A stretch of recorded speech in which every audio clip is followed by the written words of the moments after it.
Welcome students. इस lecture में हम लोग एक और बहुत इंपॉर्टेंट टॉपिक डिस्कस करने जा रहे हैं, that is called curve fitting. तो प्रीवियस क्लासेस में आपने एक टॉपिक पढ़ा होगा कर्व ट्रेसिंग।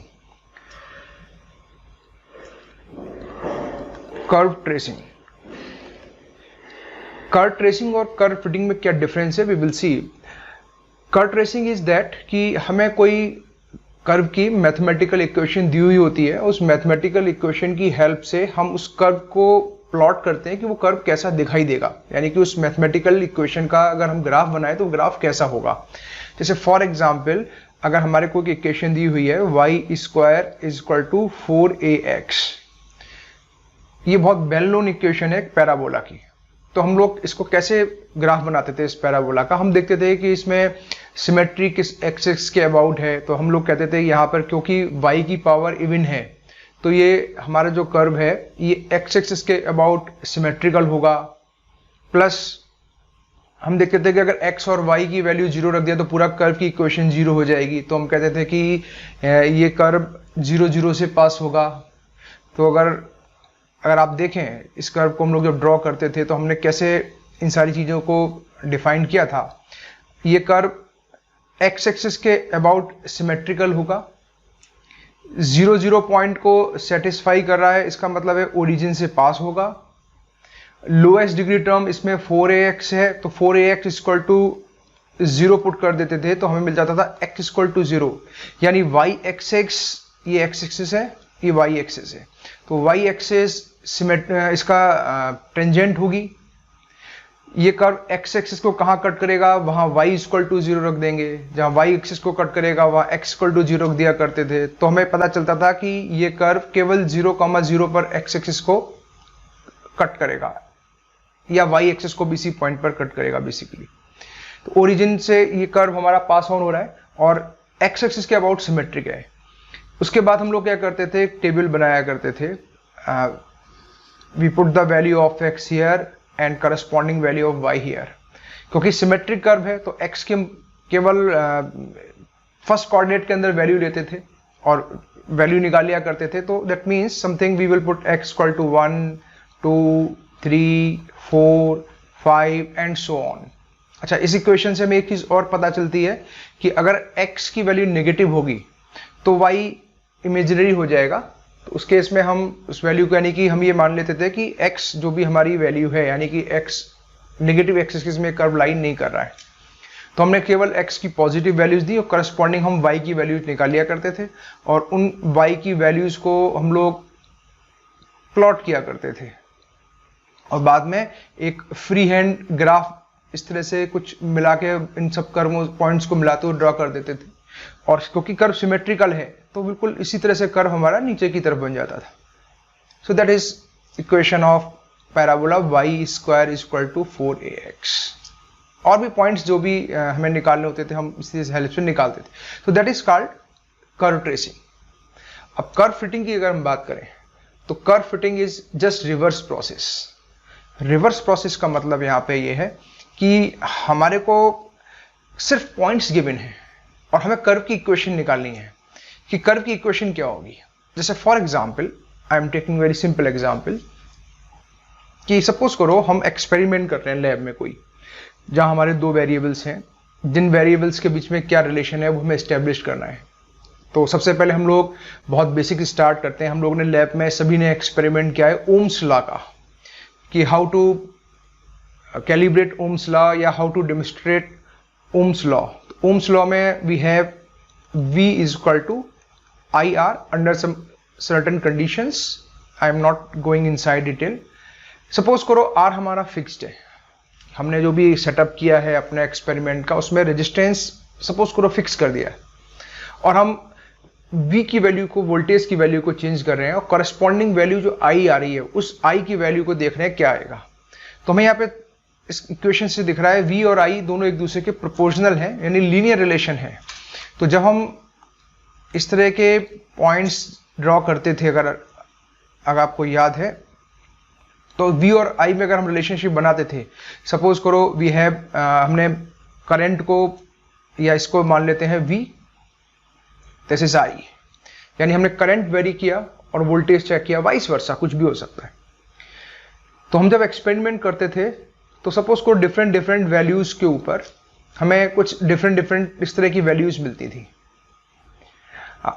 बाय कॉन्सेप्ट ये सारे के सारे पॉइंट्स कोलिनियर होने चाहिए, लेकिन एक्चुअल में ऐसा देखने में आया कि सारे के सारे पॉइंट्स कोलिनियर नहीं होते थे। या तो 2 या 3 पॉइंट किसी लाइन के अलोंग में आएंगे, मैक्सिमम 3 या 4 पॉइंट्स, यानी सारे के सारे पॉइंट्स कोलिनियर नहीं होते थे। तो हम वहां पे एज्यूम कर लिया करते थे कि जो हम एक्सपेरिमेंट परफॉर्म कर रहे हैं उस एक्सपेरिमेंट के अंदर कुछ एरर रही होगी, जिस एरर के कारण बिल्कुल सारे के सारे पॉइंट्स कोलिनियर नहीं हुए। लेकिन फिर भी अगर हम इन पॉइंट्स को मिलाते हुए एक कर्व ड्रॉ करें जो इन सारे पॉइंट्स को लगभग मिल जाए, यानी इन पॉइंट से पास हो या इन पॉइंट्स के बहुत नजदीक से पास हो, so that point will be nothing but a straight line, something like this. This is the curve. तो हम लोग ऐसे कर लिया करते थे कि यार दिस इज द कर्व, और सपोज करते हैं यहाँ पे ये पॉइंट भी जो this is something like suppose, तो हम कह देते थे कि हाँ v और i के बीच में एक हमारा लीनियर रिलेशन है, और ये जो ओम्स लॉ है, दिस लॉ इज वैलिड, क्योंकि हमें यहाँ पे ऑलरेडी रिलेशन v और i के बीच में इस्टेब्लिश था। हमें वो रिलेशन पता था कि वो रिलेशन हमारा क्या होता है v और i के बीच में। Now our problem is reverse.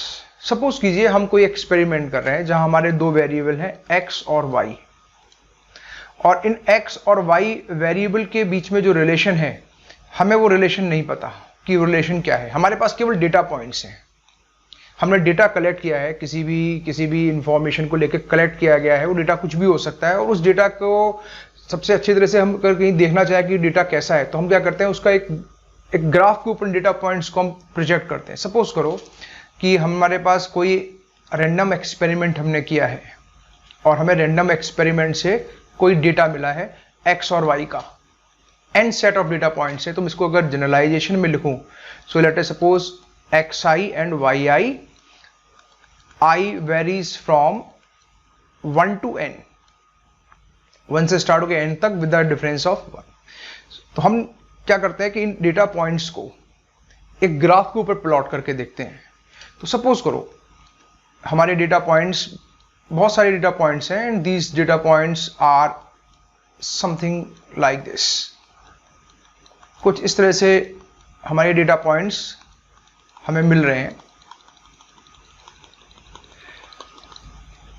तो इन डेटा पॉइंट से एक चीज तो क्लियर है कि x और y के बीच में कोई ना कोई रिलेशन तो है, और वो रिलेशन क्या है कि जब x इंक्रीज कर रहा है तो करस्पॉन्डिंग y भी इंक्रीज कर रहा है, या वाइस वर्सा। हो सकता है कि किसी एक्सपेरिमेंट के अंदर हमें डेटा इससे रिवर्स ट्रेंड के अंदर मिले, that means data might be like looking like this. कुछ इस तरह से भी डेटा मिल सकता है कि ये डेटा हमारा x और y के टर्म्स में अगर हम डेटा को प्लॉट करें, दिस इज x y, कि जब x की वैल्यू इंक्रीज हो रही है तो y उस केस में डिक्रीज हो रहा है। तो हम यहां पे कह देते हैं कि हाँ ये x और y आपस में रिलेटेड हैं। नाउ क्वेश्चन इज दैट, क्या इन जो भी हमारे डेटा पॉइंट्स हैं उन डेटा पॉइंट्स को किसी हम मैथमेटिकल फॉर्म में रिप्रेजेंट कर सकते हैं?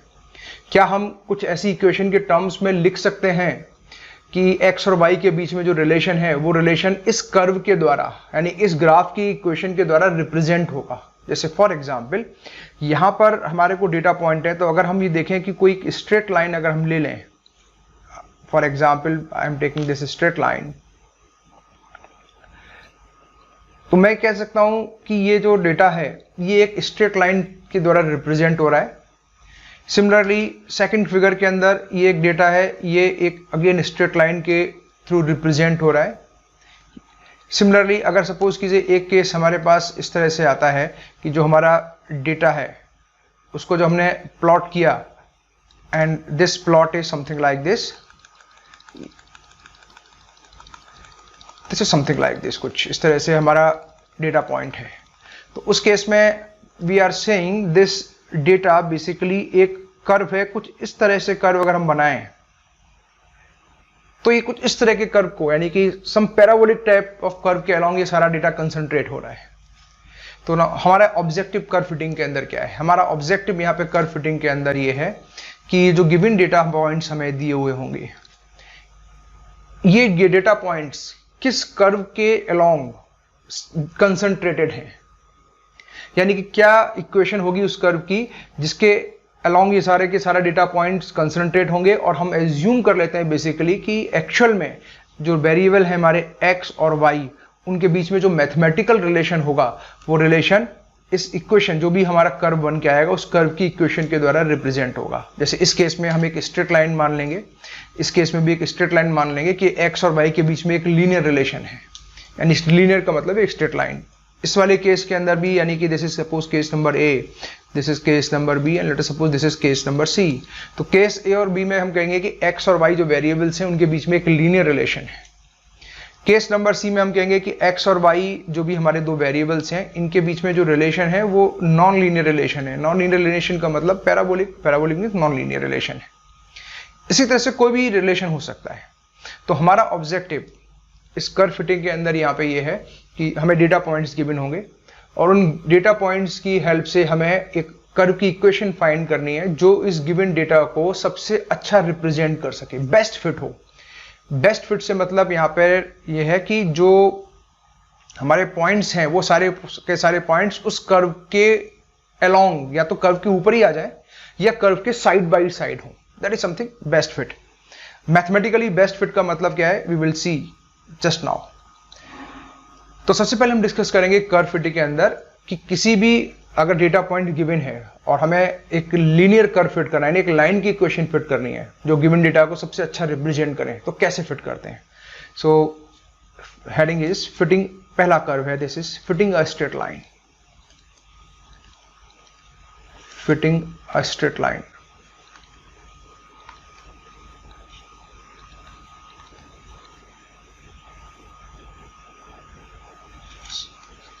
fitting a line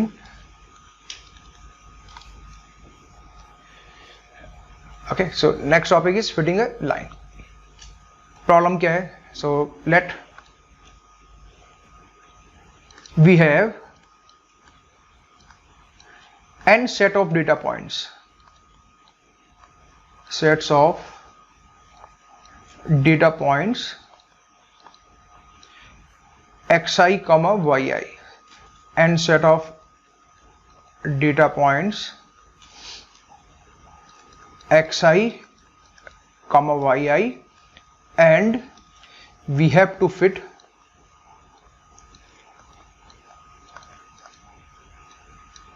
a line which is best fit of given data, given data. क्या प्रॉब्लम है एक बार समझते हैं इसको। सपोज कि हमने कोई एक्सपेरिमेंट किया है और उस एक्सपेरिमेंट के अंदर हमारे को डेटा पॉइंट्स मिले हैं एक्स आई और वाई आई के। Let us suppose this is X axis and this is Y axis and we have set n set of data points। तो उनको हमने ग्राफ पे प्लॉट किया है and this is somewhere, this point is here, second point is here, third point is here, fourth point is here and fifth point is somewhere here. These are not collinear but हमें straight line fit करनी है। और best fit तो हम क्या कर लेते हैं, दिस इज प्रूफ या दिस इज सॉल्यूशन या इसको हम देंगे। So we assume, let us assume the equation of best fit line is y is equal to a plus bx। जैसे हमने लाइन की इक्वेशन पढ़ी है, y is equal to mx plus c, this is gradient, this is the portion, ये हमें बताता है कि लाइन एक्स एक्सिस को कहाँ कट करेगी। तो in curve fitting we assume the equation of line y is equal to a plus B x, this something like linear equation. और वो इक्वेशन सपोज करो जो हमारी लाइन है that is given by this, this is let us assume this is the best fit line,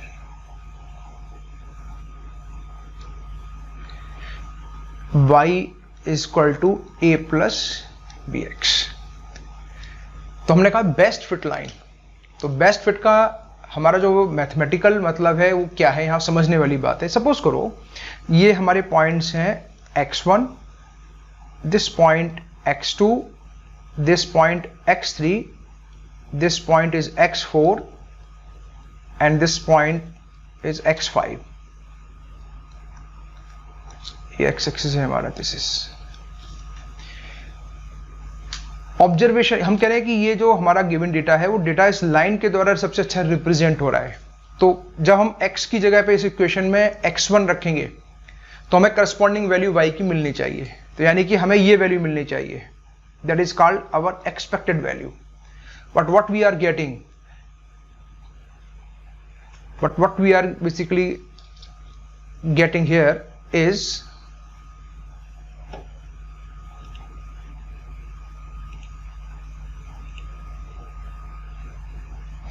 if we see what we are basically getting here is this point, यानी कि इन दोनों के बीच में ये डेविएशन आ गया।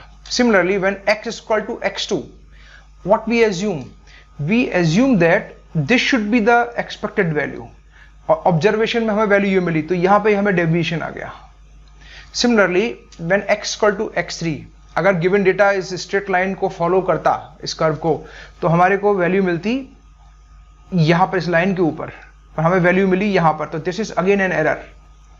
Similarly when x is equal to x4, we were expecting this value but we are getting this value, so this is again error. Similarly this is error.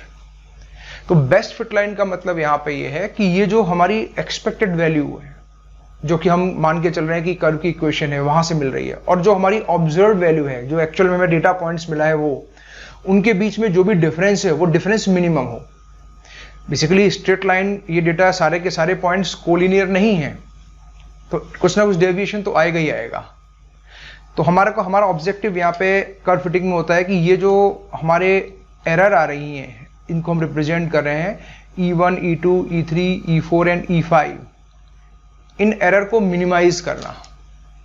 तो इन error को कैसे मिनिमाइज करते हैं, हम यहाँ पे लगाएंगे प्रिंसिपल ऑफ लीस्ट स्क्वायर। तो उससे पहले समझते हैं कि what we are basically getting. So now ith residue is given by, residue का मतलब है एरर, जो हम एक्सपेक्ट कर रहे थे वो वैल्यू और जो हमारी एक्चुअल वैल्यू थी, उन दोनों में जो डिफरेंस आया है, that is given by residue.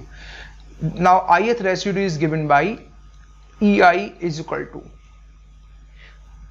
Observe value was yi, जो कि हमारा गिवन डेटा पॉइंट था xi, yi, वहां से आया, minus expected value. Expected value means कि जब हम इस कर्व की इक्वेशन के अंदर, यानी लाइन के इक्वेशन में x की जगह पर xi पुट कर देंगे। तो जब x की जगह पे xi पुट करेंगे, so what we will get, we will get this is y, इसको मान ले रहा हूं expected, where y expected is equal to a plus bxi. So that means, which implies our ei is equal to yi minus a minus bxi. Let us suppose this is question number 2, यानी कि observed value minus expected value, कि कितना expected means जो हम curve की equation मान के चल रहे हैं वहां से हम क्या एक्सपेक्ट कर रहे थे। तो हम यहां पे लगाएंगे मेथड ऑफ लीस्ट स्क्वायर, यानी हमारा ऑब्जेक्टिव, जैसे मैंने शुरू में भी बताया था कि हमारा ऑब्जेक्टिव है इन सारी की सारी एरर्स को मिनिमाइज करना। तो एक तो यह है कि हम हर individual error E1, E2, E3, E4, E5 को मिनिमाइज करें। मेथड ऑफ लीस्ट स्क्वायर क्या कहता है कि इन सारी एरर्स को आप ऐड कर दो, स्क्वायर करके ऐड कर दो और उसको मिनिमाइज कर लो। Why we are doing this, कि हम इन सारी एरर का स्क्वायर करेंगे, स्क्वायर करने के बाद ऐड करेंगे और ऐड करने के बाद उसको मिनिमाइज करेंगे। तो now question is that why we are doing this. So we will discuss this later on. तो फिलहाल इस प्रोसेस को डिस्कस करते हैं। So let us introduce let us introduce a new quantity,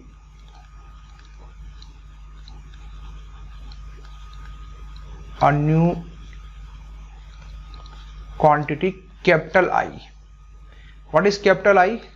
Capital I is equal to, total हमारे पास n points हैं तो total n error होगी, तो total summation I is equal to 1 to n EI square, यानी कि जितनी भी errors थी उन सारी एरर्स का स्क्वायर करा और ऐड कर दिया. So which implies basically summation I is equal to 1 to n yi minus a minus vxi square. तो अगर हम I को यहां देखें बेसिकली तो I दो पैरामीटर का फंक्शन है, A और B का. क्यों A और B का फंक्शन है? क्योंकि हम इस अगर लाइन की इक्वेशन को देखें, हमने जो मानी थी y equal to a plus B x, तो इस लाइन के अंदर दो पैरामीटर्स हैं जो पैरामीटर्स इस एरर को मिनिमाइज कर देंगे. पहला पैरामीटर इसके अंदर है b का मतलब है कि जो ग्रेडियंट है, जो स्लोप है लाइन का, कि हम इस लाइन के स्लोप को कुछ इस तरह से मूव कर सकते हैं कि लाइन इस तरह से मूव करें, थोड़ी सी इस तरह से मूव कर लें, थोड़ा सा झुका टिल्ट करा दें. और दूसरा है कि हम a की वैल्यू को चेंज करें, यानी कि एरर को ट्रांसवर्स हमने किस तरह से लाइन को मूव कराना है. तो दो एस्पेक्ट्स हैं जिस एस्पेक्ट्स के हेल्प से हम जो E1, E2, E3, E4, E5 error है, यहाँ पे मैंने 5 पॉइंट लेके किए हुए हैं, इन एरर को मिनिमाइज कर सकें. तो यही दो हमारे अगर सेट हो जाएं तो हमारी एरर मिनिमाइज हो जाएगी यहाँ पर. So now look at that. तो यहाँ पर I is the function of A, B. तो यहाँ method of principle of least square हम अप्लाई करेंगे और हम I की वैल्यू को मिनिमाइज करेंगे विद रेस्पेक्ट टू A और B. So by principle of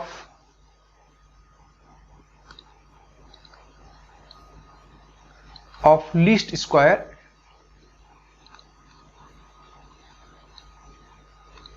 our aim is to minimize I, यानी कि टोटल एरर का सम इसको मिनिमाइज करना है.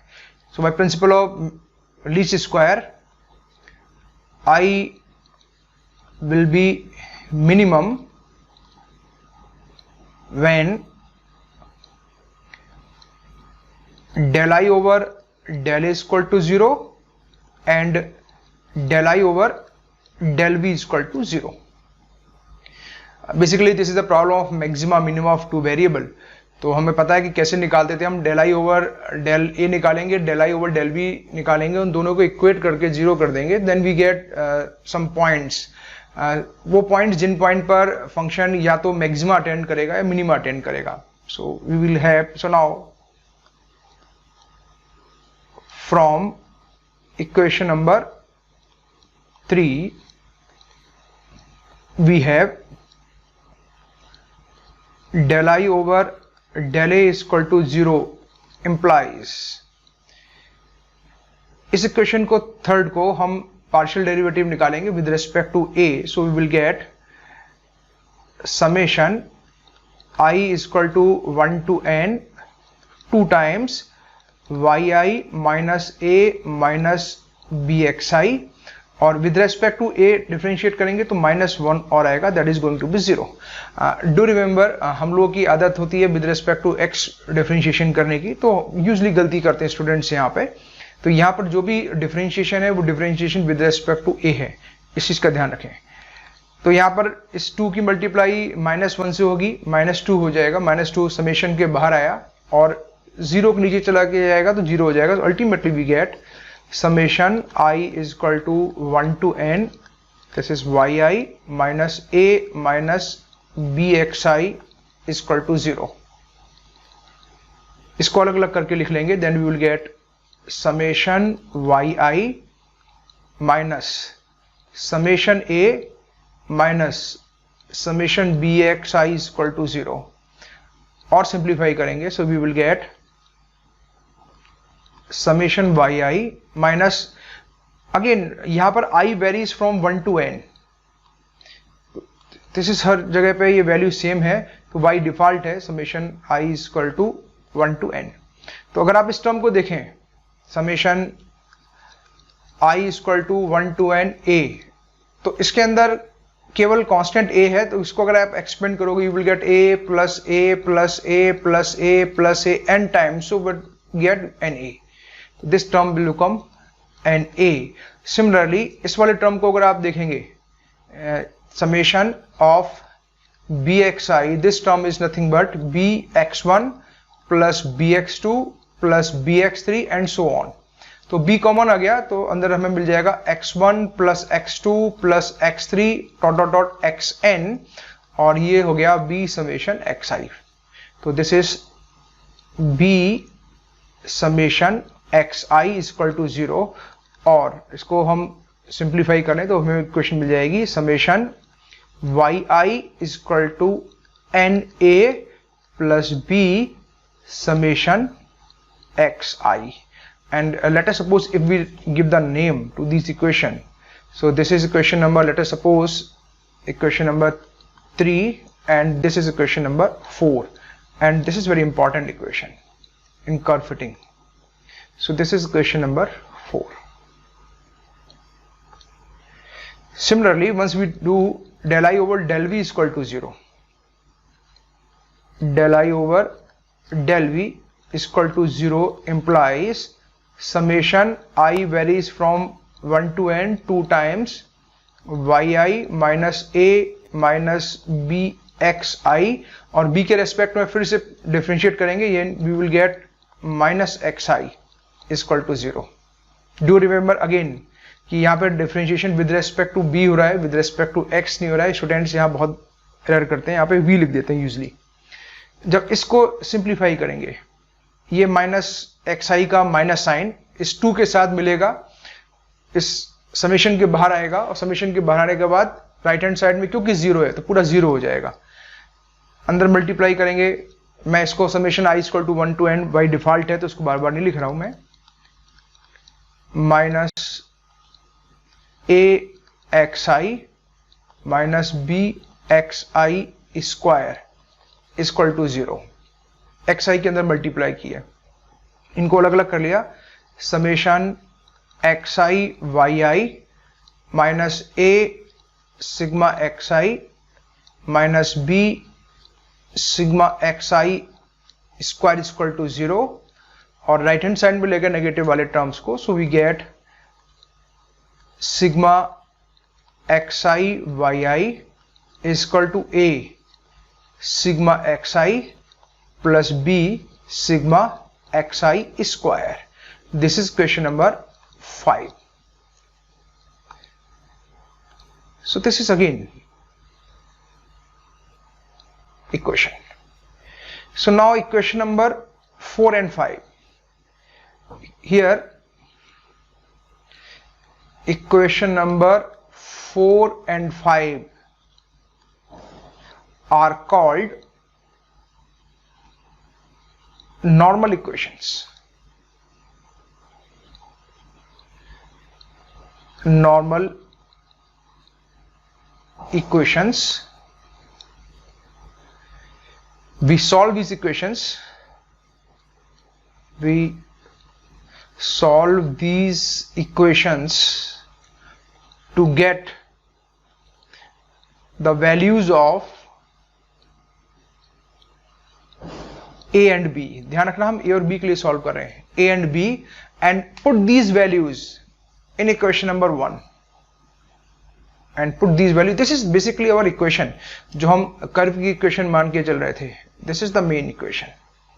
हमारा ऑब्जेक्टिव था कि इस तरह की लाइन को फाइंड करना. लाइन को फाइंड करने का मतलब है यहाँ पर हमें इन जनरल a और b की वैल्यू निकालनी थी, क्योंकि लाइन के 2 पैरामीटर होते हैं m और c. लाइन इक्वल, मैंने अभी डिस्कस किया था, y equal to mx plus c.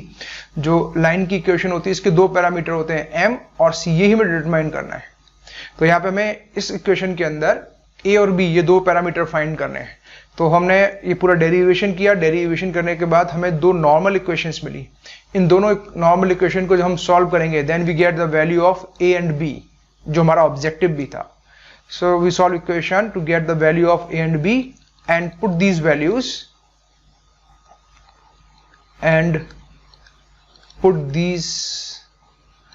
values in equation number 1 to get desired equation of line, जो हमें लाइन की इक्वेशन फाइंड करनी थी, जो हमारा ऑब्जेक्टिव था स्ट्रेट लाइन फिट करना, that would be our best fit line. Best fit line का मतलब यहां पर ये है कि वो लाइन जो गिवन डेटा को सबसे अच्छा रिप्रेजेंट करेगी। क्लियर? अब देखिए यहां पर दो तीन चीजें इंपॉर्टेंट हैं जिनको डिस्कस कर लेते हैं। अभी तक हमने जो भी एक्सपेरिमेंट किए हैं, यूजली जो स्टूडेंट्स को बताया जाता है एक्सपेरिमेंट के अंदर, जैसे सपोज कीजिए हमने एक एक्सपेरिमेंट किया V = I/R, ओम्स लॉ का ही हमने सपोज करो एक्सपेरिमेंट किया है, और सपोज करो हमारे पास डेटा पॉइंट्स जो आए हैं वो डेटा पॉइंट्स कुछ इस तरह से हमें डेटा पॉइंट्स मिल रहे हैं। I am taking this point is somewhere here, something here. So we used to ask, हमसे यूजली ऐसा कहा जाता है कि स्ट्रेट लाइन हमें ड्रॉ करनी है, तो हम दो पॉइंट कुछ इस तरह से चूज किया करते थे कि जो भी हमारी गिवन लाइन है वो उन दोनों पॉइंट से होके पास हो जाए और बाकी के पॉइंट उस लाइन के आसपास हों। मैं इसको और डिफाइन करूं इस क्वेश्चन को, this point is somewhere more near something here and this point is if I take somewhere here. क्योंकि सारे पॉइंट्स कोलिनियर तो नहीं है, तो यूजली स्टूडेंट्स को ये बोला जाता था कि किस तरह से हम लाइन ड्रॉ करेंगे कि दो पॉइंट्स ले लो, उन दो पॉइंट्स को मिलाते हुई लाइन हमें ड्रॉ करनी है, और इस तरह से ड्रॉ करनी है कि बाकी के सारे पॉइंट्स जो हैं वो सारे के सारे पॉइंट या तो उस लाइन पे पड़े या उस लाइन के आसपास पे हों। तो we make like this, something like this, कि हाँ ये बेस्ट लाइन होगी और हमारा एक्सपेरिमेंट इज करेक्ट। लेकिन एक्चुअल में हम देखेंगे this line is not best fit line. जब हम मैथमेटिकल जो हमने भी डेरिवेशन किया है कर्व फिटिंग का, इस कर्व फिटिंग की इक्वेशन से अगर हम लाइन ड्रॉ करेंगे जो बेस्ट रिप्रेजेंट करेगी इस डेटा को, तो वो जरूरी नहीं है कि वो line in given set of data point से पास ऑन हो सकता है कि हमें ऐसी लाइन मिले जो इनमें से किसी भी पॉइंट से पास ना हो, और वो लाइन इस डेटा को सबसे अच्छा रिप्रेजेंट करेगी। We will see this with the help of an example. So this is our curve fitting. तो ऑब्जेक्टिव यहाँ पे था कि किस तरह से कर्व को यहाँ पे हमें ड्रॉ करना है given set of data points की हेल्प से। हमने एक इक्वेशन मान ली लाइन की y = a + bx। उसके बाद हमने रेसिड्यू निकाला। रेसिड्यू का मतलब ये है कि जो हमारा सेट ऑफ डेटा पॉइंट्स है, ऑब्जर्वेशन x के करस्पॉन्डिंग y आई थी, तो हम डिफरेंस निकालते हैं कि अगर हम ये कर्व की इक्वेशन y = ax + b मानते हैं, तो जो हम एक्सपेक्ट कर रहे हैं वो वैल्यू और जो हम ऑब्जर्व कर रहे हैं उन वैल्यूज में क्या डिफरेंस है। उन डिफरेंस में जो ith पॉइंट पर डिफरेंस है that is represented by EI। तो हमने यहाँ पर EI लिखा, EI = YI, यानी YI का मतलब है जो ऑब्जर्व वैल्यू है माइनस y एक्सपेक्टेड, और y एक्सपेक्टेड की वैल्यू हमें मिली है इक्वेशन नंबर 1 से। y एक्सपेक्टेड की वैल्यू रख के हमने EI निकाला। फिर हमने एक नई क्वांटिटी इंट्रोड्यूस करी I। I is nothing but the summation of all the error, square of all the errors. तो इसको हमने लिख लिया, this is I capital I = small I = 1 to n EI square, that is given by equation number 3। फिर हमने principle of least square लगाया, a और b की वैल्यू इस तरह से फाइंड करनी है कि I मिनिमम हो जाए। तो उस केस में जब हमने सिंप्लीफाई किया we get two equations, equation number 4 and 5, and these equations are called normal equations। तो यहाँ पर इन इक्वेशंस को सॉल्व करेंगे, सॉल्व करके a और b की वैल्यू निकालेंगे, और वैल्यू निकालने के बाद a और b की जो इक्वेशन कर्व की हमने मानी थी y = a + bx, उसमें पुट कर देंगे and we get the answer. तो यहाँ क्वेश्चन ये आता है स्टूडेंट्स के दिमाग में जनरली, ये क्वेश्चंस याद कैसे रखी जाए। तो उनको याद रखने का एक शॉर्टकट तरीका भी है। Let us discuss how to write down normal equation directly. अगर डिराइव करने की आएंगी तो जो डिराइव करेंगे, अगर हमें डिराइव नहीं करना है और सीधे क्वेश्चन सॉल्व करना है नॉर्मल इक्वेशन लिख के, तो हम कैसे डायरेक्ट नॉर्मल इक्वेशंस लिखते हैं। Let us see here. यहाँ पे हमारे दो पैरामीटर्स हैं a और b, जिन पैरामीटर्स को हमको डिटरमाइन करना है, what is the value of a and what is the value of b। Then how to get this. तो सबसे पहले हम पहली नॉर्मल इक्वेशन लिखेंगे। तो यहां पे जो पैरामीटर है a का कोफिशिएंट लिखेंगे, तो कोफिशिएंट ऑफ a इज 1। तो इस पूरी गिवन इक्वेशन को 1 से मल्टीप्लाई कर देंगे। So you will gate y × 1 = 1 × a + 1 × bx। This is shortcut method. और सिंप्लीफाई करने के बाद, सिंप्लीफाई जब करेंगे तो we will get direct equation a plus B x, and now we will imply the summation sign. Summation लगाएंगे तो यहाँ पे हम सफिक्स भी लगाएंगे, this is summation a plus summation b x i, so that is summation y i. जैसे अभी बताया था, समेशन a का मतलब है a plus a plus a plus plus a n times, तो this is n a plus B summation x i. So this is first normal equation. अगर आप देखेंगे तो ये वही नॉर्मल इक्वेशन है जो अभी हमने डिराइव की हुई है, summation y I is equal to n a plus B summation x i. This is summation y I is equal to n a plus B summation x i. अब बात करते हैं दूसरी नॉर्मल इक्वेशन। तो एक पैरामीटर तो हो गया ये, दूसरा पैरामीटर है बी। बी का कोफिशिएंट कितना है? एक्स। तो इस पूरी गिवन इक्वेशन को x से मल्टीप्लाई कर दो, तो you will get x y equal to a x plus B x square. Now summation apply कर दो, समेशन एक्स आई वाई